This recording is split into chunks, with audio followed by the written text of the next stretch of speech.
Today, we're going to dive into a classic Jataka tale from Buddhist scripture. It's an incredible story about a deer, a deadly trap, and what turns out to be the ultimate survival tool, wisdom. So let me ask you this. Imagine you're completely cornered. Every path is blocked, danger is closing in fast. What's your first move? Well, this ancient story offers a kind of master class in how to turn a totally hopeless situation right on its head.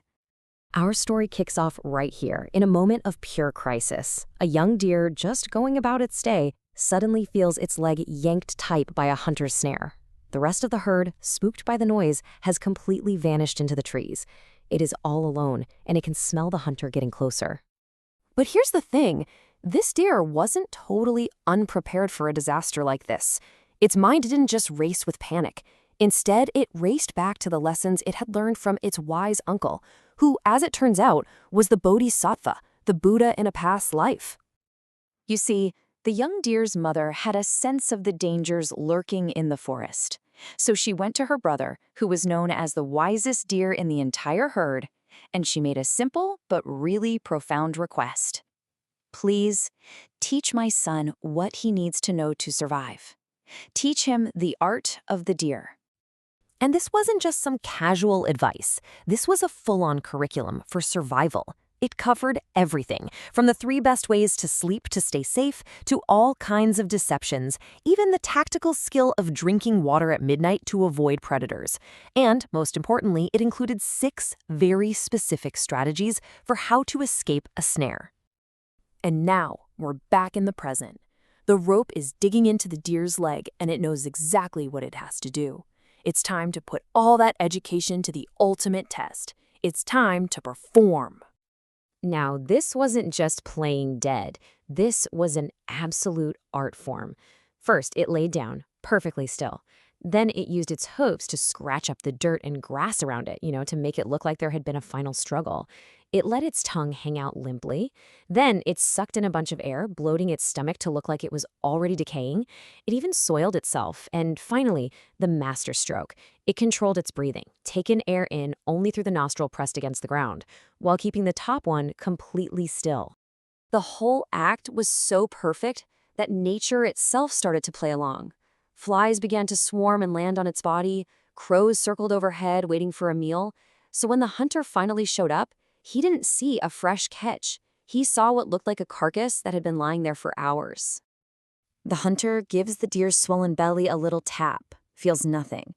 He's probably muttering to himself, must have been trapped at dawn and already started to spoil in the heat. The deer's strategy had worked beyond its wildest dreams. The hunter didn't feel any need to be cautious at all.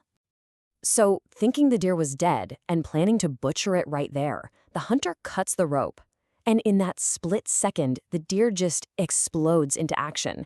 It leaps to its feet, shakes itself off, and bolts into the forest so fast, it leaves the hunter standing there in total shock.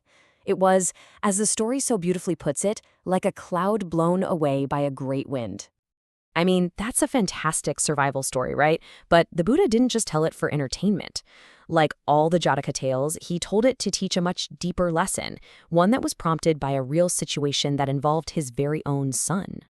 The person this story was actually for was a young man named Rahula, who was the Buddha's son. Now, Rahula had joined the monastic order, and he was known for one thing above all else.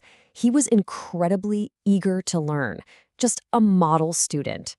So one day, the Buddha established a new rule, a Sikkhapada, and this rule said that fully ordained monks could no longer share their sleeping quarters with novices.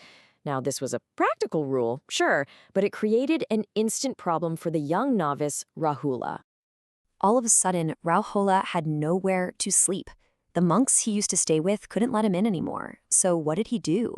Did he complain? Did he pull the "but I'm the Buddha's son" card to get an exception? Not at all. With this profound humility and total respect for the new rule, he found his own solution. He went to sleep in the community toilet building, which, the text points out, was kept perfectly clean. In the early morning, the Buddha found his son there. And when he asked why, Rahula just explained that he had nowhere else to go and he didn't want to be a bother to anyone. The Buddha was so deeply moved. He saw that his son's character, that eagerness to learn, and his incredible humility was a lesson for everyone. And he immediately amended the rule, allowing novices a place to stay for a couple of nights. And this is where the two stories connect perfectly. Both the deer and Rahula found themselves in a kind of trap. For the deer, it was a literal physical snare. For Rahula, it was a social trap created by a new rule. And both of them used their training to escape. The deer used the art of survival taught by his uncle, while Rahula used the art of humility, shaped by his own character. So what this really reveals is the core message of the whole story. Whether the obstacle is a rope around your leg or a rule that leaves you without a roof over your head, the ultimate tool for overcoming it is what you have learned and how you choose to apply it. So let's break it down. The story shows us that wisdom isn't just some abstract idea. It's a real, practical tool for survival. It shows us that true humility, like Rahula's, isn't weakness. It's a sign of incredible inner strength.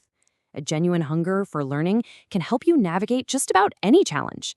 And maybe most importantly, knowledge is pretty useless until you actually put it into practice, whether that means playing dead or choosing a humble place to sleep. And to bring it all full circle, the Buddha ended the story by revealing who everyone was in that past life. The young deer, so eager to learn and apply his knowledge, was none other than his son, Rahula. The worried mother? She was a great female disciple named Upalavana. And the wise uncle, the teacher of that life-saving art, well, that was the Buddha himself. The lessons from the deer and from Rahula teach us that with wisdom, with humility, and a true desire to learn, pretty much any trap can be overcome.